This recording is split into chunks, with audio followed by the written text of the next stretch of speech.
வணக்கம் ஃப்ரெண்ட்ஸ். நான் திலகுதி மேற்குப்பதி கிராமத்திலேருந்து இன்றைக்கி எங்கள் தோட்டத்தில் இருக்கிற கீரை வகைகளில் இன்றைக்கி என்ன கீரை பற்றி பார்க்க போகிறோம் அப்படின்னாக்கா மாயன் கீரை பற்றி பார்க்கலாம் வாங்க. இதாங்க மாயன் கீரை. பாருங்கள் செடி எப்படி இருக்குது அப்படின்ட்டு. மாயன் கீரை பற்றி சொல்ல போகணும்னா இது வந்து மெக்சிகன் கண்ட்ரியிலேருந்து வந்ததுனால இது மெக்சிகன் ஃபினான்ஸ் அப்படின்னு சொல்கிறாங்க. இப்போ தமிழ்நாட்டிலையும் அப்படியே பரவிட்டு வந்துட்டுருக்குங்க. எங்கள் வீட்டில் கூட 4-5 வருஷமாக நாங்கள் வளர்த்திட்டு வந்துட்டுருக்குறோம். பாருங்கள்,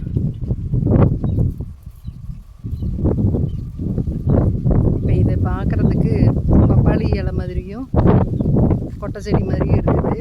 ஒடிச்சா பால் வருங்க. இதை ஒடிச்சு வச்சாவே நல்ல ஒரு ஹெல்த்தியான ஒரு கீரை செடி உருவாயிரும். இது பராமரிக்கிறதெல்லாம் ரொம்ப கஷ்டமான இதுவும் இல்லைங்க.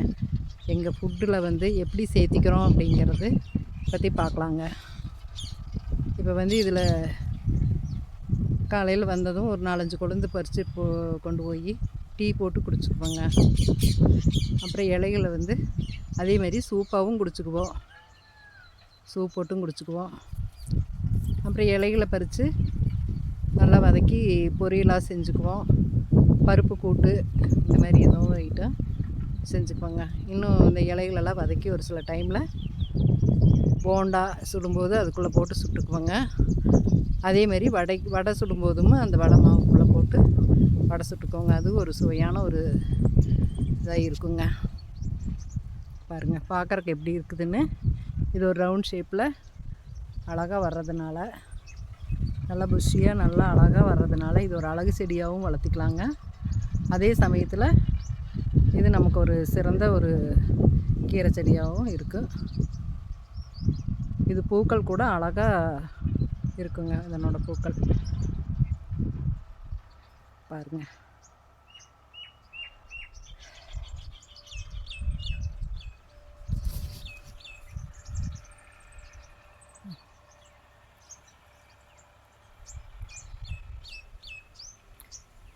இது ஒரு 10-15 அடி 10-12 அடிக்கு பக்கமாக வளருங்க. இருந்தாலும் நம்ம அப்பப்போ கட் பண்ணி விட்டுட்டோம் அப்படின்னாக்கா ரவுண்டாக அழகாக கட் பண்ணி விட்டு வளர்த்திக்கலாங்க. ஒரு சில டைமில் உடம்புக்கு முடியாதப்போ இன்றைக்கி வந்து என்ன கீரை பறிக்கிறோம் அப்படின்னு சொல்லி பார்த்தோம் அப்படின்னாக்கா உடம்பு முடியாமல் போகிறப்போ இது முன்னாடியே இருக்கிறதுனால இதனோட கீரைகளில் ஒரு 4-5 இலையை எடுத்துகிட்டு போய் சமையலில் ஒரு ஃபைபர் அடிஷனுக்காக சேர்த்திக்கிறதுங்க. அந்த மாதிரியும் உபயோகப்படுத்திக்குவோம். இதுதாங்க அதனோட மதர் பிளான்ட்டு. எவ்வளோ உயரம் வளர்ந்துருக்குது பாருங்க. 10-12 அடிக்கு மேலே வளர்ந்துருக்குது.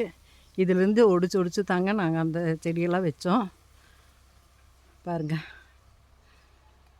இது நிழலில் தான் இருக்குது. நிழல்லையும் நல்லா வளருதுங்க. அதேமாரி நம்ம செடி கீரை பறிக்கும்போது ஒடிச்சிருச்சு அப்படின்னாக்கா இதை ஒடிச்சு இந்த மாதிரி பாட்டில் வச்சுட்டு யாராவது ஃப்ரெண்ட்ஸுங்க இந்த மாதிரி யாராவது வந்தாங்கன்னா வீட்டுக்கு வந்தாங்கன்னா அவங்களுக்கு கொடுத்து அனுப்புவோங்க. அப்படி ஒடிச்சு வச்சு வளர்த்துனது தாங்க இந்த செடியும். அதே மாதிரி தாங்க இது வந்து தோட்டத்துக்கு வெளியில் இருக்கிறதுனால இப்போ பக்கத்து வீட்டில் இருக்கிறவங்க அந்த மாதிரி இருக்கிறவங்க எல்லோரும் வந்து பறிச்சுக்கிறதுக்கு இது வந்து பறிச்சுட்டு போவாங்க. அவங்களும் இதனுடைய பயன் பெறுவாங்க. அதேமாதிரி இப்போ எல்லோருமே வந்து வீட்டு தோட்டத்துலேயும் மாடி தோட்டத்துலேயும் இதை வளர்க்க முயற்சி பண்ணுங்கள்.